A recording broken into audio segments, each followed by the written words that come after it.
February 28, 2021. Ikalawang linggo ng 40 araw na paghahanda para sa Pasko ng Pagkabuhay. Basahin natin at pagnilayan ang salita ng Diyos. Pagbasa mula sa aklat ng Heneses. Noong mga araw na iyon, sinubok ng Diyos si Abraham. Tinawag siya ng Diyos at tumugon naman siya. Sinabi sa kanya, "Isama mo ang pinakamamahal mong anak na si Isaac at magpunta kayo sa lupain ng Moria. Umakyat kayo sa bundok na ituturo ko sa iyo at ihandog mo siya sa akin." Pagsapit nila sa dakong itinuro ng Diyos, gumawa ng dambana si Abraham. Inayos niya sa ibabaw ang panggatong at inihiga si Isaac matapos gapusin. Nang sasaksakan na niya ang bata, tinawag siya ng anghel ng Panginoon at mula sa langit ay sinabi, "Abraham, Abraham, huwag mong patayin ang bata. Huwag mo siyang saktan. Naipakita mo nang handa kang sumunod sa Diyos sapagkat hindi mo ipinagkait sa Kanya ang kaisa-isa at pinakamamahal mong anak." Paglingon niya'y may nakita siyang isang lalaking tupa na ang mga sungay ay napasabit sa mga sanga ng kahoy. Ito ang kinuha ni Abraham at inihandog kapalit ng kanyang anak. Mula sa langit, nagsalitang muli kay Abraham ang anghel ng Panginoon. Wika nito, "Akong Panginoon ang nangangako sa iyo. Yamang hindi mo ipinagkait sa akin ang kaisa-isa mong anak, pagpapalain kita. Ang lahi mo'y magiging sindami ng bituin sa langit at ng buhangin ng dagat.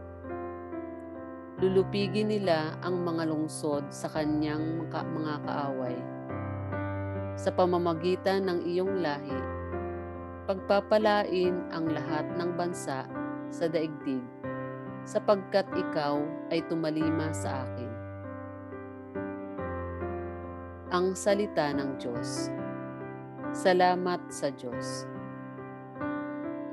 Salmong tugunan.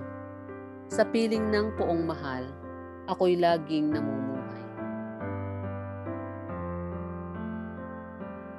Laging buhay ang pag-asa, patuloy ang pananalig. Bagamat ang aking sabi, ako'y ganap ng nalupig. Masakit sa kalooban ng puon kung may papanaw. Kahit ito ay iisa, labis siyang magdaramdam.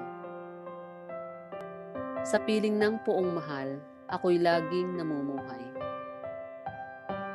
Panginoon, naririto akong inyong abang lingkod. Katulad ng aking ina, maglilingkod akong lubos.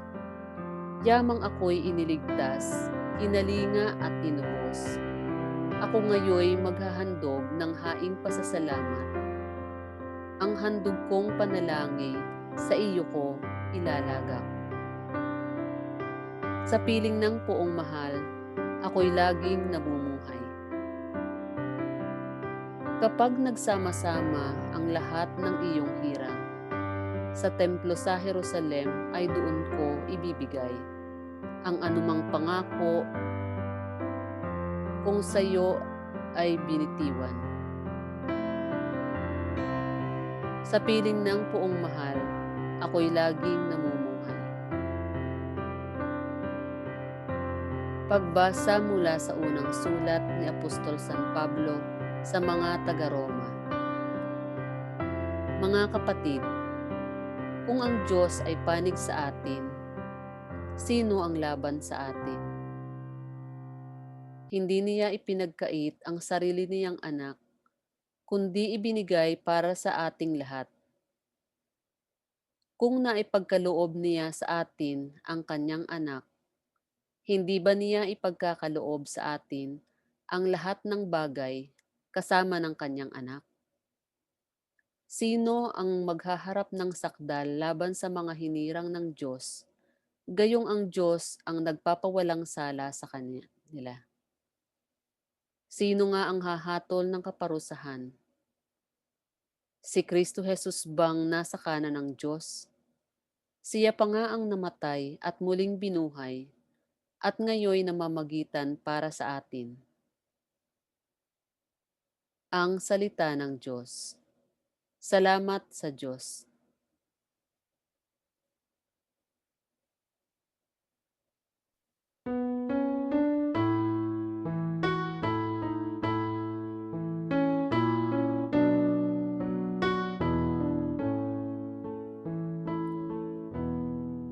Sa ulap na maliwanag, ito ang siyang pahayag.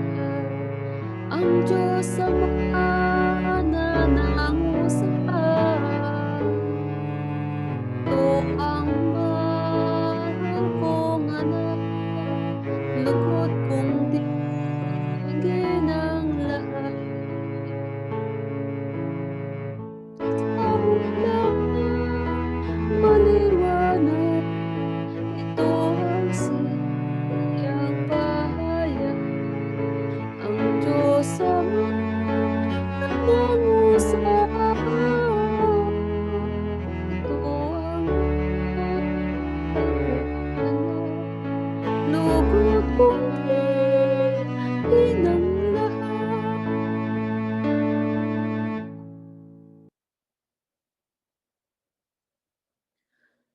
Ang mabuting balita ng Panginoon ayon kay San Marcos.